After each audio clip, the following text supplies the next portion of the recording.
This podcast is proud to be part of the TalkSPORT Fan Network. TalkSPORT. Powered by fans.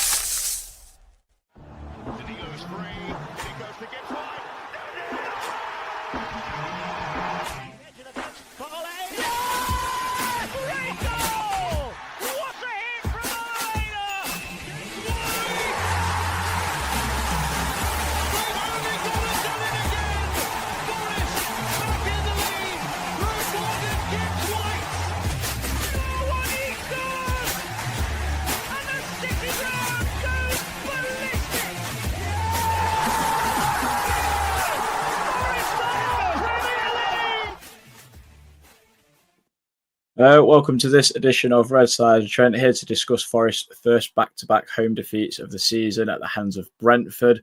It's the tale of two long balls that have defeated Forest 2-0. Joined by Christian Brown and Reese Lane as ever. Christian, first of all, how are you before we get into some thoughts and feelings of yesterday? Yeah, I'm all right. Yeah. I mean, we've been here before. We know what to expect. It's just disappointing it's happened again, or happening again, we should add. Yeah. Reese, how are you as well? Yeah, I'm good, mate. Yourself? Not too bad. I mean, I finally calmed down after yesterday because I was bitterly disappointed. It's another home performance that I've been more disappointed about more than the result, to be honest. And Christian, we'll start with yourself about your thoughts and feelings, because I know it was a tough one to take last night, because we thought after the Wembley second half performance that if we could show any of that nous against Brentford, then we was onto a winner by hook or crook, at least, I thought.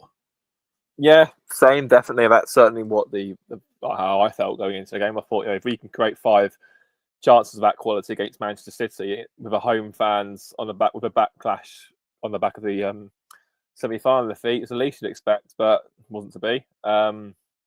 It's the first time this season I felt the players looked petrified at the ball. They just, like, Brentford's, like I said before, how I felt. It was the exact same game plan as Everton. Just sit in, give Forest the ball, hit on the counter, rough them up if you can. There was a fair amount of fouls yesterday. It's nothing. It's fair enough. It's contact sport after all. And yeah, we had no answer to it. We could be playing now, we still wouldn't have scored. Especially the subs that are made. And yeah, it's just very, very disappointing. I mean, you can't really account. If at half time you told me that we would take off Anderson Alanga, Gibbs White, and Hudson-Odoi, I don't think anyone could have had any complaints at all. They all 4 came off at half time. They were all dreadful yesterday. There's no point picking on Wood because he had no service. And one time he did in the second half, he ballooned it over. So, it's just frustrating. Really, really frustrating. I feel like, again, naturally it's going to raise questions of whether we've been found out, especially the mid-table teams in this league who won't be afraid to let Forest have the ball in order to secure points. So, yeah, it's just very, very disappointing. Reece, do you echo what Christian just said? Yeah, I'm not angry, because the lads have given us everything into this year. They've given us the ability to dream. It's not like you're coming out of the ground when after Forest have stunk it out against Middlesbrough under Chris Hughton, and you're like, where is the club going here? The club's only going one way, it's going down to League One. So it's just, again, like Christian said, disappointing and frustrating, because we've got ourselves into a superb position, and that's through our hard work as a collective. It's a huge chance to go back into third last night against, Brentford, are a decent side, and they actually, like Christian said, executed the game plan pretty well. They've got players who can hurt you in Visser and in Buemo, but they're in the bottom half at the minute. So if we're going to be wanting Champions League, you've got to be beating Brentford at home. I know it might sound a bit arrogant, but that is the reality. I know some fans will say, and I understand it, go back to the start of the season, what the expectations was, but circumstances change, and you've got to, if things come about, you have to grasp chances, because you don't know when these chances are going to come round again. And that makes you successful in life when you grasp chances. The positive is, after all this, we win his last 4 games, we still make the Champions League. So still in Forest's hands, although at the minute we have got a lack of momentum and we are a little bit out of form. We have made life tough for ourselves, but it is still in our hands. So with 4 games to go, it's like a mini season now, isn't it? Really, we've got to start again on Monday, and we can't go with this mindset of, oh well, a point will do on Monday. Now we need to go there and win the Palace, and we can't also go with this mindset of oh well, other teams might drop points around us. We've just got to win games and look after number 1. And like I said, hopefully we can start on Monday. Yeah, I can't disagree with that, but we'll talk about the game. But this pod's more going to be following the script of the Everton game, where there's quite a few questions I've got written down and a few bits and bobs. But we'll talk about the major talking points. So team news, first of all, Christian, was 4 changes from the game on Sunday against Manchester City. So Nico Williams and Ola Aina retain their spots at fullback. So great to see Ola Aina back playing in replacement of Zach Abbott and Harry Toffolo. Ryan Yates came in for Nico Dominguez, and Anthony Elanga started for Danilo. So, I mean, when that lineup came out, I don't think you could really have grumbled. I mean, I personally don't see why dropping Dominguez was warranted in a sense. I know he's ran some more this season, but he was our best player on Sunday, I thought. And I just thought, while he's in that kind of rhythm, I don't think he should be dropped. But equally, Ryan Yates has been good this season for us. So when that came out, that team, I'd have liked to think was all quite confident, personally.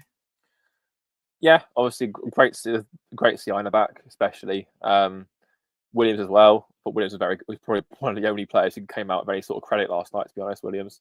Yeah, I mean, the Dominguez thing. This isn't going to be. I don't want this to come across as an attack on Yates, because it isn't. I actually felt in the first half Yates wasn't too bad, but it isn't about what Yates gives you. It's about what you don't get when Dominguez isn't there. So, for example, without Dominguez in the team, you lose balance, you lose tactical intelligence, you lose defensive solidity, you lose a lot of things, because that's what he offers you. You lose, work rates. Yeah, you can say Yates works just as hard as Dominguez does, but they do it in different ways. Dominguez covers grounds. He's much more defensive minded, I'd say, Dominguez. Yates tends to run towards the ball, whereas Dominguez will happily sort of cover the gaps and stuff like that.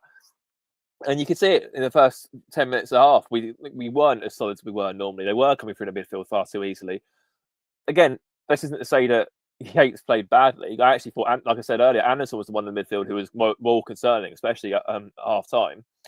But I don't understand. We've got 5 games to go. Why are you tinkering with your best team? We know what our best team is. Why are you changing it? So you've got everyone back finally for the first time.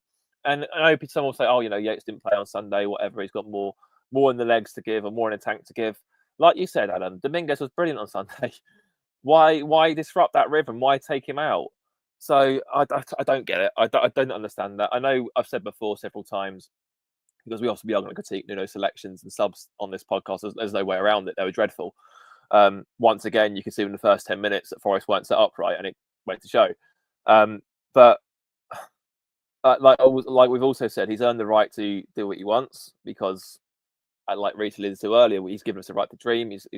We've been way above expectation this season. So if he does want to make a few selection calls, fine. We should absolutely back him doing so. But equally, with 5 games to go, or 4 now, why are you tinkering with it? You know what your best team is. We all know what our best team is. It's been made very evident over 30-odd games what our best team is. Why are you changing it?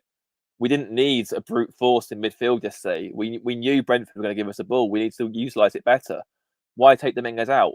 It just made no sense. It made absolutely no sense. And, you can see the fact he was ready to come on after 20 minutes says it all. But, realised very quickly he got it wrong. So, yeah, very, very frustrating.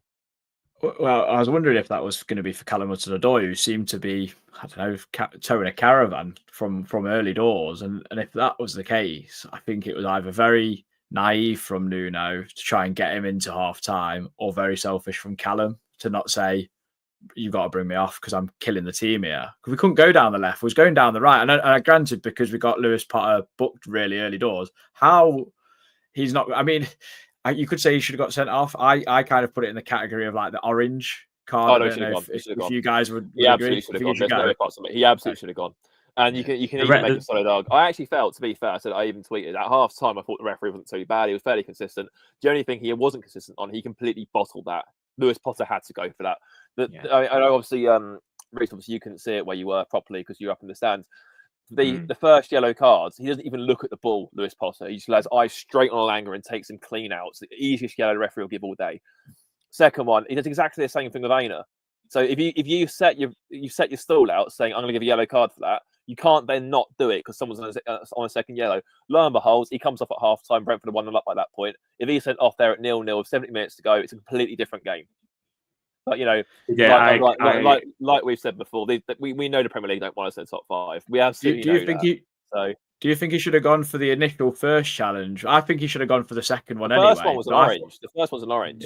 Yeah, that's what I was trying to get at. He doesn't even look at the ball. Obviously he had that little altercation with Elanga where they both went up for the ball. He ended up landing awkwardly on his back. You can see from then on he wanted to take him out. The first chance he got. And yeah, that wasn't orange. He doesn't even look to win the ball. He just looks straight at Elanga. The ball's just a complete afterthought for him. So, but we've had it again. Referees just making their own rules up when Forest were involved. We saw it last season when Clattenburg got involved with the team. We're seeing it again now. So they've realised actually we don't want Forest in Champions League representing England. It's what it is. Yeah, it completely bottled it. There's no doubt about it. If Lewis Potter isn't on a yellow there, he gives him a yellow. It's as simple as that. He bottled it. And I'm not using it as an excuse because Forest weren't good enough last night. You've got to take care of yourself. But the referee was dire all night.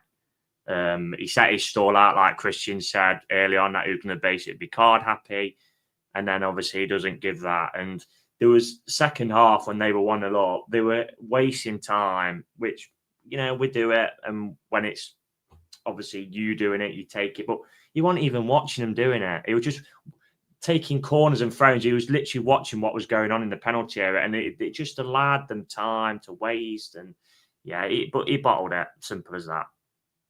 Yeah, I mean, Reece, it was cagey would probably be an understatement for the first half. But then I just thought, similar to how we did at Brentford, they scored at the right time, and it's just a long ball. Like there's no pressure on. I think we give the ball away with no pressure on, and then I think it's Nathan Collins just launches one. Oleraina's caught out. The ball bounces. He slips over, and I don't think Kevin Shard will have an easier chance this season to put the ball in our net. Yeah, it's very Sunday League stuff, and it's like clip ball over at top and strikers onto it. It's something that at the top level of English football you wouldn't want to see, but we just simply switch off, mate. And it was very similar to the goals what we conceded under Cooper when we first come up to the Premier League. The Everton away one, Pickford over the top, Demarai Graham behind, slotted it in. And, I watched it. Fortunately, doing this podcast, I do have to watch the highlights back, which is a pain in the backside. Like Morgan Gibbs-White's the closest player to the clipboard. He's not even looking at the ball. He's turned around, and Nathan Collins just drops it over. And then, I know, obviously, I mean, he should clear the ball, and then he slips over. And because, like the Skycom said, Sharda's touch actually gave Ireland the opportunity to clear it. It was just an absolute mess in the end. And like the Skycom said again, he come out of absolutely nothing, didn't it? Absolutely nothing at all. And, you could say we got away one way. I think it was Van der Berg had the header.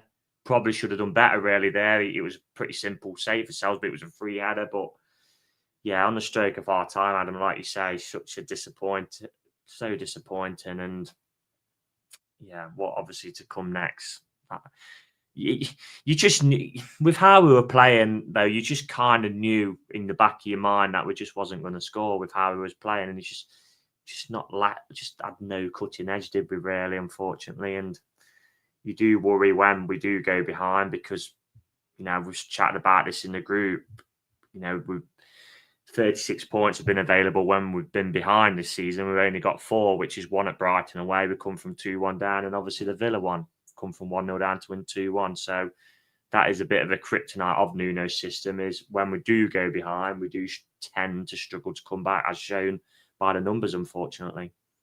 Yeah, I mean, I think we have spoken about whether our style of play is sustainable, and I guess it answers itself in some cases, but we'll move on a little bit. We can talk about that a little bit. That's why we want Champions League so much, because the problem is for us is when there's full teams out, this style of play is sustainable. But when we need to change it up a bit and have, the footballing turn of plan B, as Mark Warburton used to say, to do plan A better, we just haven't got quite that quality to come off the bench. Like you look at the Villa game, for instance, Alanga, I know Alanga was struggling then a bit, and most fans, was on his back apart from probably me and a few others who were defending him.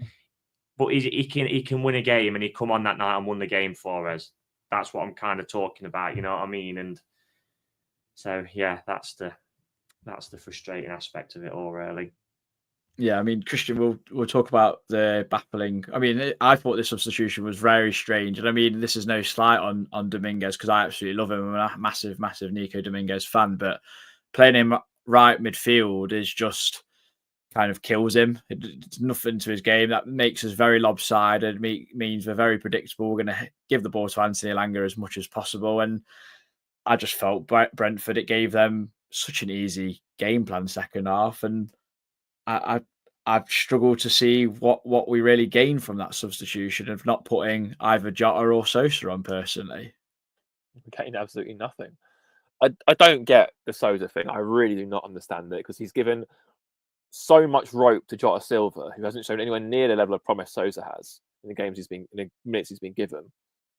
It was a very simple substitution at that point. Just put Sosa on the left wing, like for like swap. And we've seen before, Elanga on the left is not the same player as Elanga on the right. And we saw it so many times in the second half. He was so wasteful, dribbling the ball out of play, crossing the ball straight into the side netting or into the keeper's arms. He's not as strong on his left foot. He just, from that, instinctively, he is. Like when we saw at Ipswich when he cuts inside and shoots his left. Against Man United, cuts inside and shoots his left instinctively. He's good at that, very good at that on his left foot. But when it comes to actually, when he's got time on the ball to cross it with it, it's not the same. It's not the same impact when it is on the right-hand side or when he's like at Spurs away, for example. Elanga gets the ball on the left, chops onto his right and then crosses the ball in. He wasn't doing that yesterday. He was trying to do too much to his left and he couldn't do it. And it was just so painful to watch when you know exactly what he could have offered. Rico Henry came on at half-time. I think he just had a massively long layoff from injury, for example. Why wouldn't you let Elanga run at him? Why wouldn't you put him in problematic situations when we know how strong he is on that right-hand side, when we know how dominant he can be to any fullback in the league? Why would you take that away? Why would you significantly weaken us by doing that and putting a defensive midfielder out there? It made absolutely no sense. And like I say it again, Nuno has earned the right to do what he wants with his team, but his lack of utilising the squads, which he obviously doesn't trust, doesn't want to use, is going to hurt us. If we do miss out on Champions League, that'll be one of the key reasons why. Because he's putting square pegs in round holes, putting the Mingers in the right wing. Trust Sosa. When he started at Everton, absolutely fine. When he's played in the cup games, he's been absolutely fine. Yeah, he's shown green moments. Of course he has. It's his first time in the league or whatever else. But like I said, I don't get how he could be so patient with Jota Silva, who's produced, he's produced some very good moments for us. He's also produced a lot of bad moments and a lot of stinkers. And he's just been given the arm around the shoulder treatment, whereas Sosa's been sort of cast aside. I don't get it. I really do not understand it at all. But I just found it baffling. Absolutely baffling. If you're going to take anyone off at half-time that wasn't injured, it would have been Anderson in the midfield. And instead you had three midfielders who just, like you said, it looked lopsided. They didn't know what they were doing. And it just became very easy for Brentford. Very, very easy. I think as well, just to add on Sosa, is that we literally had a whole saga during the summer of trying to get him. It went on for ages. It went on for weeks trying to get him. The Talleres chairman going bloody ballistic, saying that we were placing them left, right and centre, then eventually selling. It wouldn't have bothered me if it was Jota or Sosa to come on, but you just need a like-for-like winger who's direct. Dominguez is quick at getting around in the middle of the park, but he can't run in a straight line. It's just not his game. Like there was one where he got it to the right, and like Elanga would have flown off. Or Sosa, I know Sosa and Jota aren't as quick, but the direct Hudson-Odoi the same. But Dominguez, just because he knows he hasn't, and this is not a slight on him at all, because he knows he hasn't got. It's just not his game. Hasn't got that direct line. So he had to cross it halfway inside his own half because he's not going to get up against Rico Henry and beat him. It's just not. It's not his game. I just find that strange. And in the end, we were 2-0 down, mate, and we had three defensive mids on him: Yatesy, Sangare, and Dominguez trying to win a game, really. So, yeah, just give, and there is a bit of has he got to become a better player, Sousa, because he's on the bench? But you just need a like for like swap there. Dominguez on the wing. I get it if we're like playing sat back because he can give you that defensive solidity. We've seen it against Man City, for example, when teams are going to come onto you. But when you need to attack the side when it's sat behind the ball and you're chasing a game, you've got to get a direct winger out there, unfortunately. Especially from what I've seen of Sousa in the games that he has played, he likes to make them runs in behind, them diagonal runs as well, and he can get found. He's good. He's got quite a good movement. I've been very. Is it just the one start in the Prem? Is it just Everton starting? I believe so. Yeah. And he did all right that day. I'm not going to say he's turned into Lamine Yamal but at least he's direct. You know what I mean? You got it. Like Christian just said, got to get at the fullbacks. You know, like Kyoto was a bit Bambi on ice, but because we actually played into their hands, made him actually look pretty good last night. So, yeah, just frustrating. And I think when that sub come on, I just knew in the back of my mind, I just thought, we're just not going to score here. I thought the same. I mean, second goal killed us, Christian. I mean, another long ball. Mark Flecken's just a goal. It's a goal kick. And I mean, I don't know whether there's been a miscommunication between Milenkovic and Murillo, but this is so uncharacteristic from both of them because they both go and attack the ball all the time. And I mean, a bloke next to me said, "Oh, it's a good ball. It's a good ball because we've made it a good ball by letting the ball bounce." It's the first thing you get told in football as a defender. Don't let it bounce because it just causes you all sorts of problems. I mean, I'm not sure what Murillo does ducking out the way. He must hear a shout. Milenkovic, I don't know, just switched off, which makes me think a Brentford player shouted for it, and he just got completely caught from that. And then Visser's, I mean, it's a great finish. No, I'll give it to him, but it's an absolute travesty of a goal that we've conceded there. Absolute poor, terrible, whatever you want to call it. It's a very Michael Manson special from Milenkovic. That was just letting it go. Oh God, don't remind me. No, I mean, yeah, you're right. It's a good finish from Wisser. I thought Wisser caused us problems all night, to be honest. There was one moment in the first half where it looked like Murillo had him for pace and Williams sort of had him covered, and he just found this gear burst past both of them, won a foul. He was very, very impressive, I have to say. See why we wanted him so much. It's just that was never terrible. A foul, by the way. It didn't look it in the ground. It looked like it was. Was it? Okay. Yeah, because Williams was going up the flag. He thought he was fouled. So, it's what can you say? I mean, if I conceded a goal at that on Sunday morning, I'd be annoyed at my centre halves. Let alone Premier League. I don't understand what's happened, and I know it. The fact that we can count this from one hand with Milenkovic, he was not good yesterday. He really was not good. There was one moment right in the game where he had another chance to clear it, and he just tamely passed it and to the touchline. And the Brentford player just ran in and went to the corner and wasted more time. It was like, what are you doing? Like, why would you put us on the threat like that? I don't know. I mean, obviously, I think we sort of hold him to these high standards because that's what he holds himself to. He's been our player of the season, arguably. He was not good yesterday, and that sort of goal typified it. He's got to take leadership there, I'm afraid. I'm sorry. Just, like I said, don't let it bounce. Just get something on it. Get your head on it.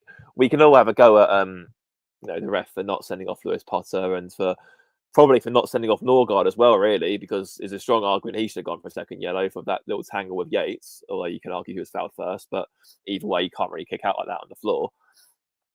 You can't blame the referee if you sent a half failing to head a ball in the air and let it bounce. It's entirely on us, entirely self-inflicted goal to concede.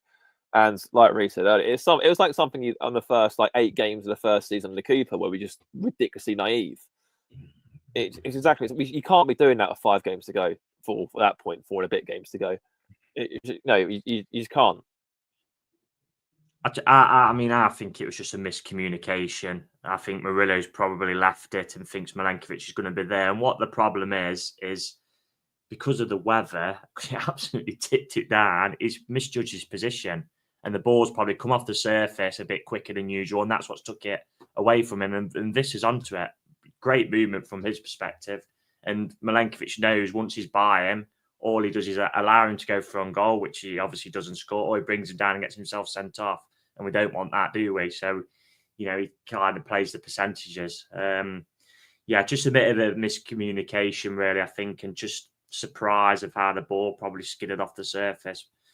like we said, it's a very rare error from Milenkovic. He's been excellent this season. But like Christian just said, with the standards he's set, he'll be disappointed for both goals, I think, unfortunately. Yeah, I mean, it came at a time when I thought I wouldn't say we was getting on top, but we was definitely dominating the ball a little bit more and kind of gaining that momentum. I mean, I remember Flecker making one smart save down to his left from Malanga. But then, like we've already spoke about, guys, like we're going heavily down that side because Dominguez can't do it. And again, I still don't understand why he just didn't bring on Sosa or Jota at 55, 60 minutes and kind of go for it a bit. It was just a very, I don't know, like Nuno having a bit of a blip for the night. I don't know what I think it was it the Fulham game, I think, where just subs he like just as if we were throwing mud at the wall and hoping it'd stick. The Fulham home game, I think it was. That's what it seemed like last night. We ended up with Jota Silva. I know this happened on Sunday, but we ended up with Jota Silva at right back. Like I said earlier, we ended up with 3 defensive midfielders on the pitch. We ended up playing 2 up front. I mean, Taiwo was just, I think it's time to say thank you, but move on in the summer. But that's a discussion for them. It just, nothing just worked at all, did it? And yeah, unfortunately, once Brentford got that second goal, and I actually thought, to be honest, when they got the second, I was worried we'd concede again because his heads dropped, and there was a period, I think, a few minutes after they got the second where we was kind of just swinging for the ball, and they were just passing it round us, and then I'm like looking for the leaders of the team, you know, the captain on the night, Ryan Yates, Gibbs White, who's a vice captain, Milenkovic, who's a leader, captain of Serbia, Wood to a lesser extent because he's captain of his country, New Zealand. Dominguez has been captain of Bologna. And the only one I'm looking around trying to rally people as poor as he was last night was Gibbs White. And everyone just seemed to have the chins in the chest. And when you look, like, to me, the biggest leader in his side is Nikola Milenkovic. When you look at him and see his chin in his chest, you're thinking, yeah, it's only gone one way tonight. And, you know, I'm quite glad that Nuno come on the radio and said how it is. It wasn't like an arm around the shoulder kind of thing. It was like, look, it was bad last night, and he knows he probably needs to kick him up the arse, unfortunately, for this mini season we've got now, because that's what it is. And yeah, just so similar to the ad game, wasn't it? We just could not get going at all, and it is concerning because at the minute we've not really got much momentum, and we're a bit out of form. You know, who would you say is actually playing really well at the minute? And when is the last time you'd actually say we've played really well? In patches in games, but as a whole 90 minutes, you know, it has been quite a while now, to be honest. So, yeah, you know, it's just about getting results, and performances don't matter. Like at Tottenham, we did the business at Tottenham. It doesn't matter what happened second half. We've done the business. That's what we've got to do now, and just try and get over that line for the Champions League. Yeah, definitely. I can't argue with that, mate. We need a bit of an injection of something. We'll probably discuss that on the other side of everyone's slept on it thoughts. Red side of the Trent. Slept on it thoughts.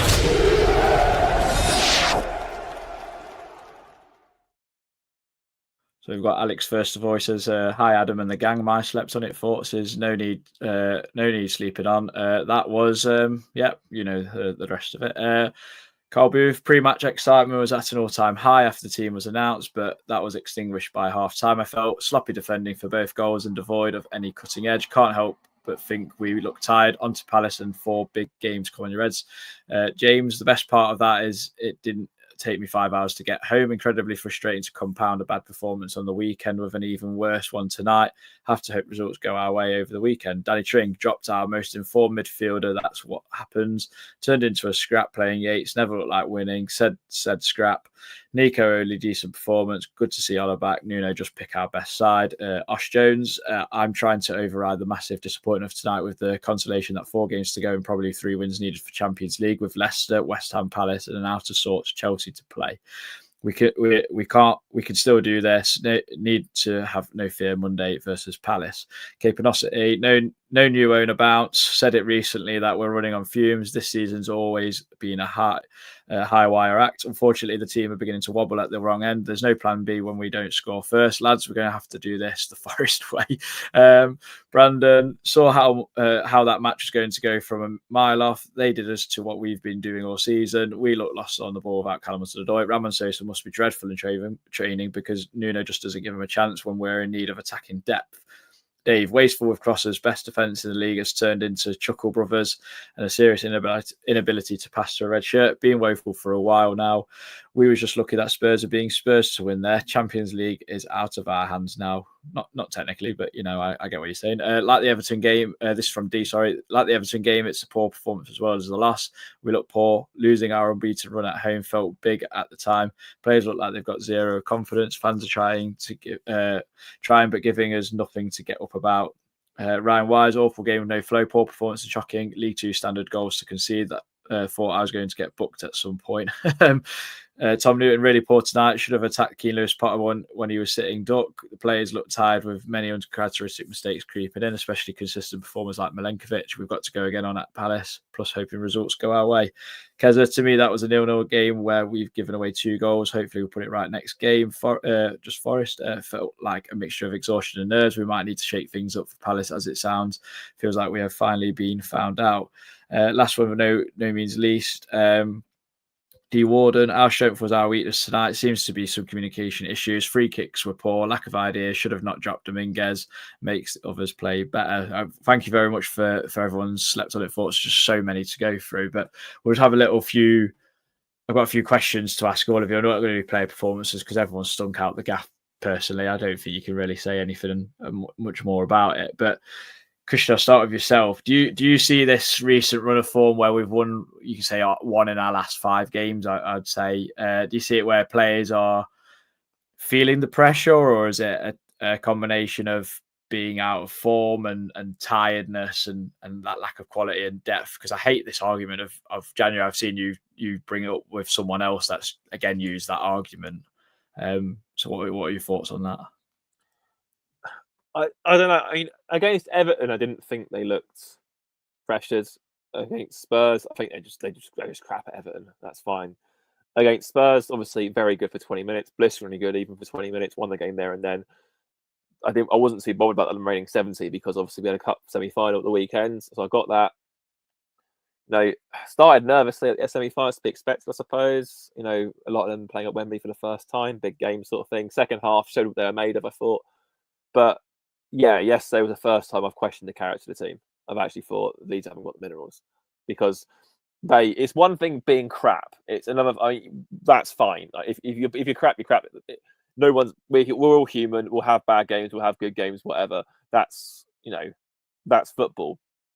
But they look generally petrified of using the ball for us yesterday. That's not like them. Safe passes, not trying to pick the lock. Slowing the tempo down themselves. We were basically like defending for Brentford, playing like that, because we to get around the low block like that, you have to move the ball quickly. You have to sort of try and get in behind them, try and force force a mistake, force someone out of position, make the defense work, pull them apart. We weren't doing that, but everything was just played right in front of them. And we had a fair bit of pressure. I think we had maybe one Gibbs White sort of block shot in the first half. That was the only thing I could sort of remember. They just look scared. It's the first time I've actually looked at them and thought, yeah, these don't want it. And to have that with when your fingertips on top of the mountain is just galling, really, absolutely galling. Again, and like you said, the whole January debate's a thing. What made me laugh yesterday is how the excuse has gone from was when you say who could we have signed? Obviously, we went for Cunha, we went for Visser, couldn't get either. That's to be expected. Again, these are key players. People say I had a debate with one guy who was saying about we need improvements on Sosa and Jota Silva. It's like, okay, fine. So what's the point in getting a marginal improvement that we'd have to replace again in the summer in the PSR worlds? Why wouldn't you just try and sign that player directly? And of course, you can't do that in general because it's very difficult to sign players like that. Again, you say who's available, who's out there, and the new excuse is, well, I don't work in a club recruitment team, so I can't tell you.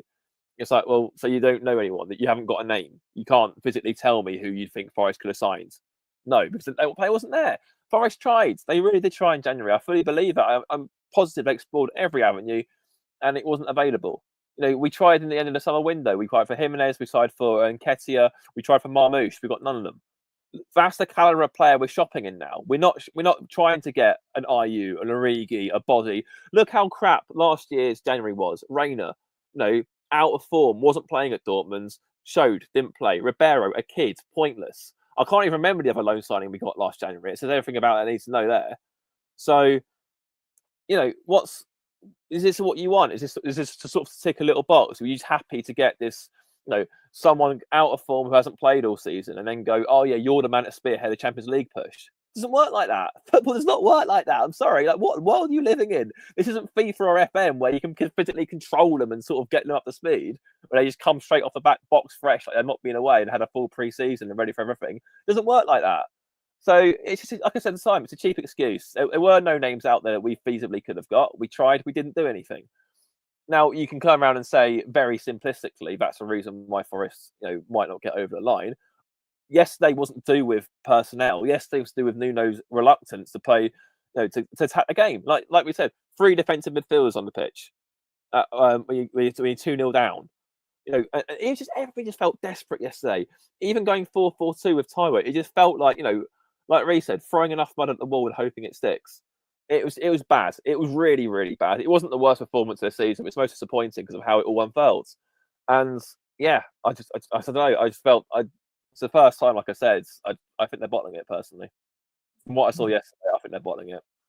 Yeah, I mean, I felt like it's all the hallmarks from the 1920 season. And we said at the time, didn't we, that Moreno mistake at Everton or Moreno mistake at Everton was like Worrell against Derby all over again. I mean, at least we had a free kick to defend and we didn't. But like, I think the standards have just been a bit worrying, a bit wishy-washy. Like against Tottenham, where Elliot Anderson doesn't hesitate, doesn't even need to look to turn on the half turn and whip that pass into Gibbs White to then shoot, and then from the resultant corner we score. That seems to have kind of gone out the window here and there. It's very inconsistent at the moment. I don't know what you want to add, Reece.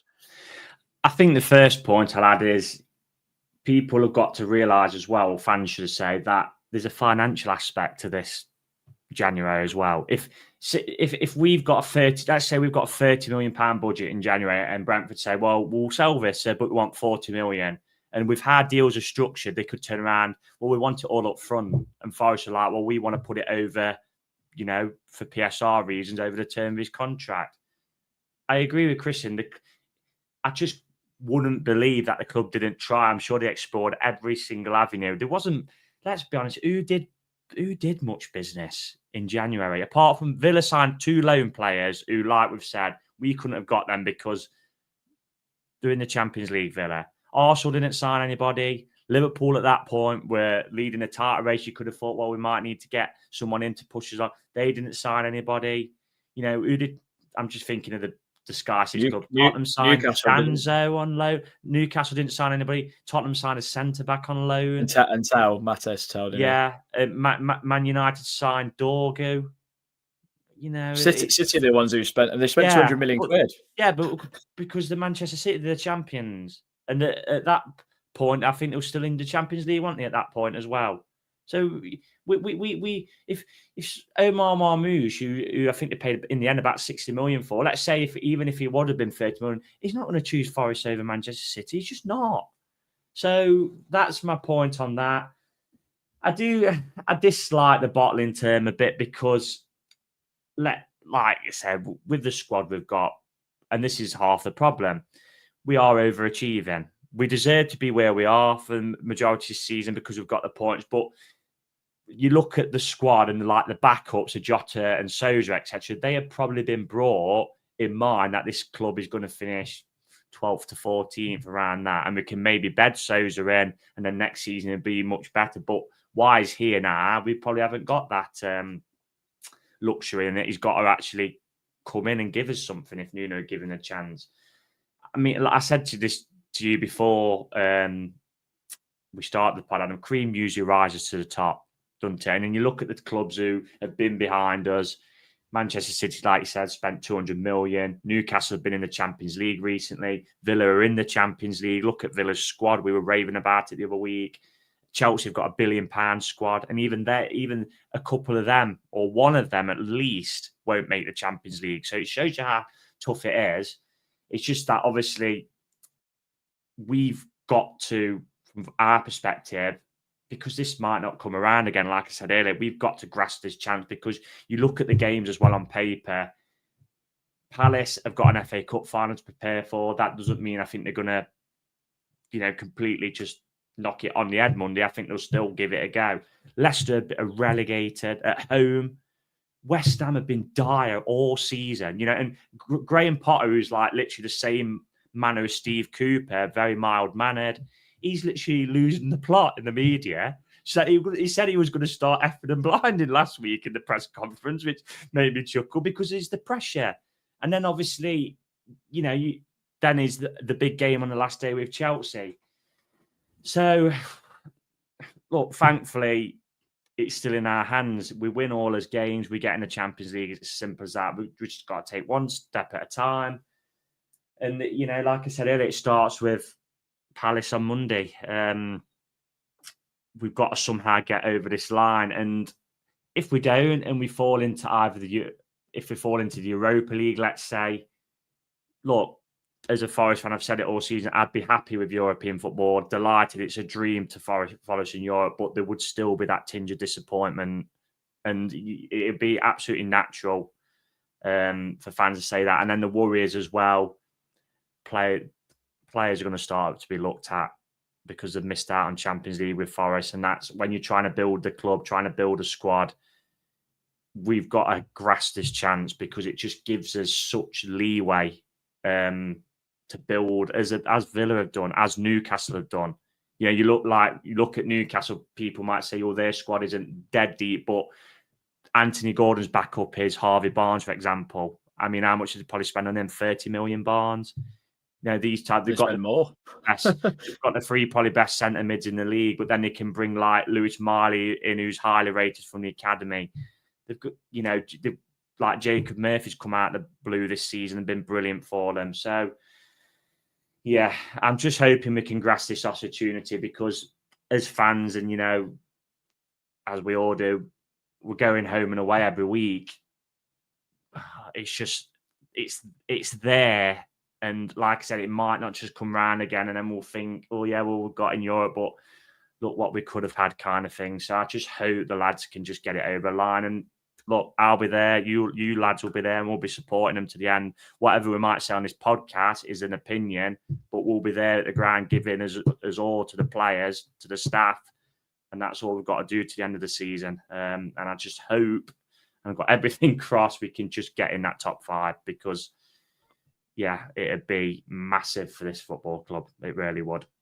Could be a sliding doors moment. I mean, well, yeah, knowing Forest, they'll have to beat Chelsea last game of the season. Well, that would be the Forest way, wouldn't it? I know Mark Warburton got the mick took out of him, but it is a game of fine margins. Football, it is a game of fine margins. We've seen it. I'm just thinking the one game that always will grate on me forever is that England-Italy game. Marcus Rashford scores that penalty for me. We'd probably win the Euros. He doesn't. He hits the post. Italy go on and win it. That's sport, isn't it? It's about the finest of fine margins. So it's probably going to...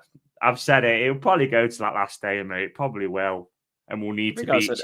I think I said it a while ago. But just to wrap up this kind of bit, because I know we're a bit tight for time, and before we talk a little bit about Palace, I just wanted to ask you both, and as quicker answers you can both give. I mean, Christian, I'll start with yourself. But what would you say to the players if you could stand in front of them for these last 4 games of what they might want to change and going forward? Because I feel like if we're going to make anything happen because of the momentum swinging where we've not been playing very well, part of me thinks you've got to draw a line through it all now and just say, look, we've got these 4 games, forget about everything that's happened, let's go after each one of these games and go give it everything we've got, because like Reece said, this opportunity might not come around because everyone's going to strengthen again next season. It's going to be almightily difficult to get anywhere near it again. That's like Megson and the fans after the Oval game, weren't it? That went so well, yeah. Well, it ended up with him getting the bullet after stinking it out to Chester and Oldham and the rest.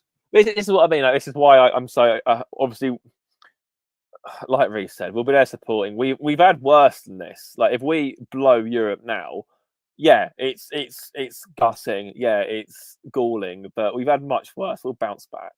We aren't the day trippers, scrapping with Wembley that have got a free ticket from an Instagram, like whatever else. We've been there for a long, long time. These are the high days for us. But what would I say? I don't know. Just do what you've been doing all season. It's worked.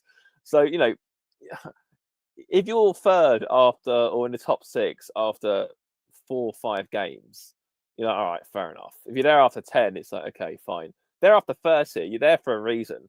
You can't. What they've been doing is more than fine. It's just don't lose that conviction now when it matters the most. Just do what you've been doing. Like you said, how can you go from that performance at Spurs, Anderson, where he's picking Gibbs White out like that and cutting the line so beautifully at Tottenham, to shanking 3 passes straight out of play last night? It just makes no. It's like watching 2 different sets of players. I don't know. Yeah, I mean.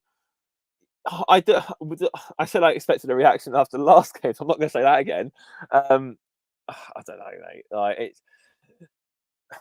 it's obviously this thing we just have to sit and watch and see what happens, aren't we? There's nothing we can do. But would you be pressing the shout encouragement button on Football Manager? That's the whole team. We're at the whole team meeting stage, aren't we? I was like, we have a bad run of form. We're not out of the woods yet. Everyone goes red, and the whole season goes tits up. Spamming the fire up butter. Demand more. Yeah, that's the one. I don't know, mate. I mean, if we knew what to say, we wouldn't be on this podcast. We'd be in a bloody dugout ourselves. Just don't screw it up, please. Reece, anything more poetic? Yeah, I mean, it hasn't helped really that the fact do you know if we were chasing and we were like, say for like 6th, 7th all season and we finished 6th, 7th, I think everyone would be like, yeah, well, fair enough, we're all happy. But because we've been in that period in 3rd for so long, it's been months, that's probably like kind of massive as his own downfall to in a sense, you get what I mean? Look, I think with Nuno's squad and how kind of tight he likes it, there is definitely an element of tiredness. There's probably also an element of lack of experience because players in our team have not been at this level, The likes of like Arsenal and Man City, they've got core players who are playing at the end of the season to try and get in the Champions League, etc. Villa and Newcastle have the last couple of seasons. So everyone's got more experience than us, but you just literally have to, they know where the professional footballers, you just literally be saying, you just got to give everything they can. And we just got to, but stick to the fundamentals of what we've been doing. Like last night, if we stick to the fundamentals of what we've been doing, same with the Everton game, we'd at least drew the game because we would have kept a clean sheet. We're letting in sloppy goals, 2 sloppy goals last night, a mistake against Everton. I mean, Nuno said that on Radio Nottingham after the game. The fundamentals is keeping a clean sheet.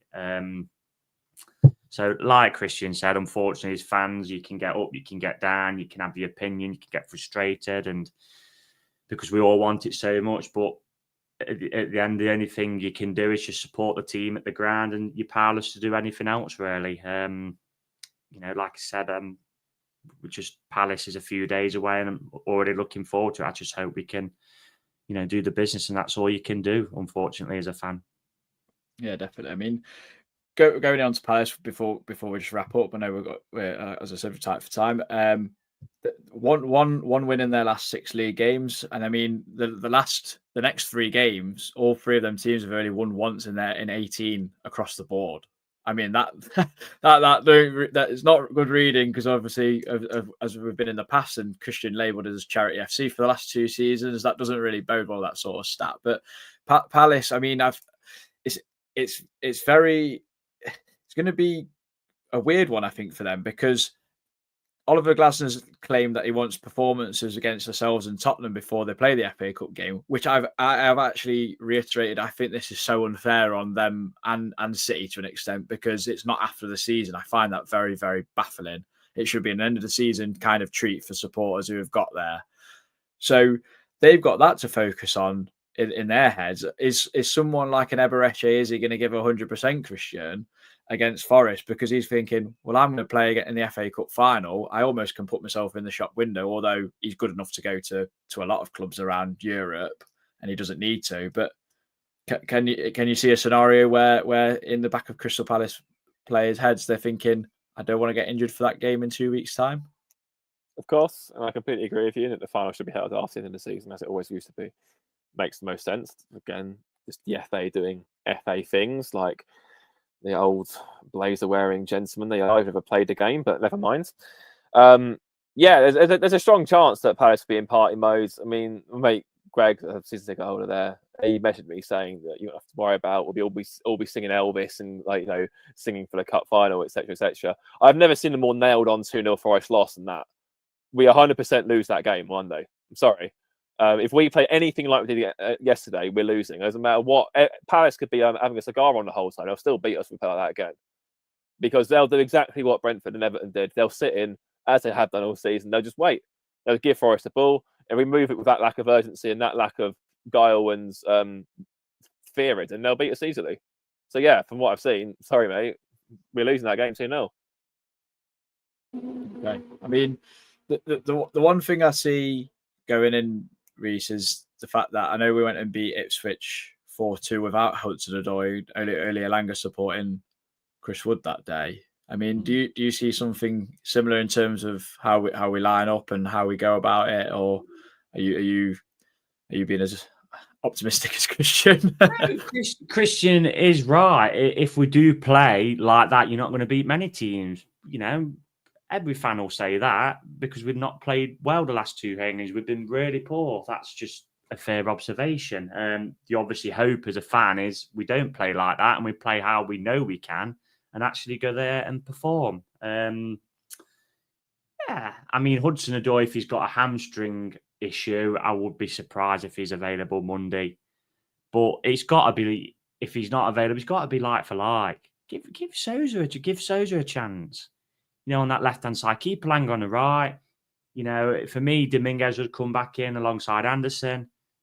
And then you're pretty much, full strength. I know if Hudson-Odoi's fit, then obviously he plays. But I'm just thinking if he's not, there's going to be a mixture. And there's going to be an element from Palace, like I've said previously. They're going to be thinking about that FA Cup final. They won't want to get injured. They won't want the stupid red card.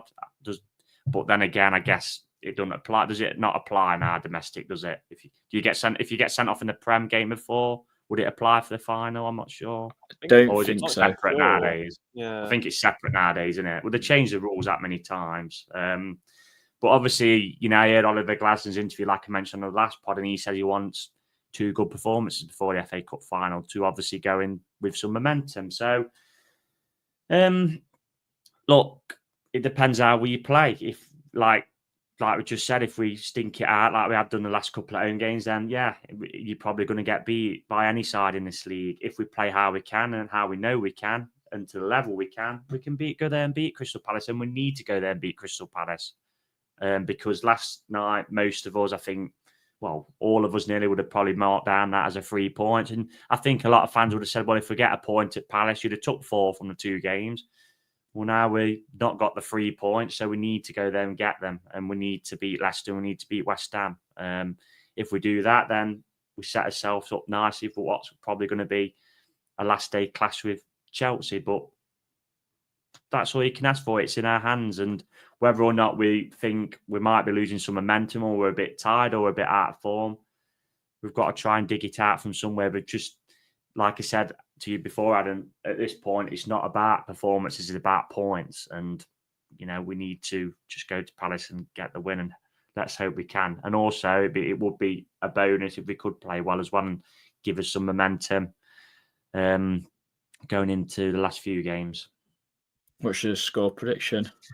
Well, I'm going, mate. So I've got to believe, haven't I? Because what's the point in bloody going to Croydon and driving all that way? I mean, thankfully I can tie it in with my job, but and I've thankfully got an Airbnb 5-minute walk from the ground, which is good. 1-0 Forest, mate.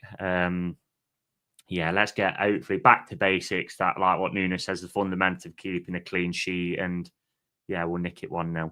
To be fair, I'm touching wood here, but we are a bit of a bogey side to Palace. You know, they've not beat us since they've come back up, I believe. Just been draws and wins to us. I mean, I actually can't, because we've been out of the Premier League for so long, I can't remember last time Palace actually beat us. So all I can think about is them away wins there when Raddy got a hat trick and McGoldrick scored that worldie, didn't he, on the last day of the season? So yeah, the last time they beat us, I think, was the year they went up. I'm pretty sure Glenn Murray scored at the Bridgeton end. We lost 1-0. But even in Championship, we had a good record against Palace. Yeah, so it's probably 10 or so years about, isn't it? 10, 15 years between. Yeah, I mean, like I'm gonna go with 1-0. I just think we might.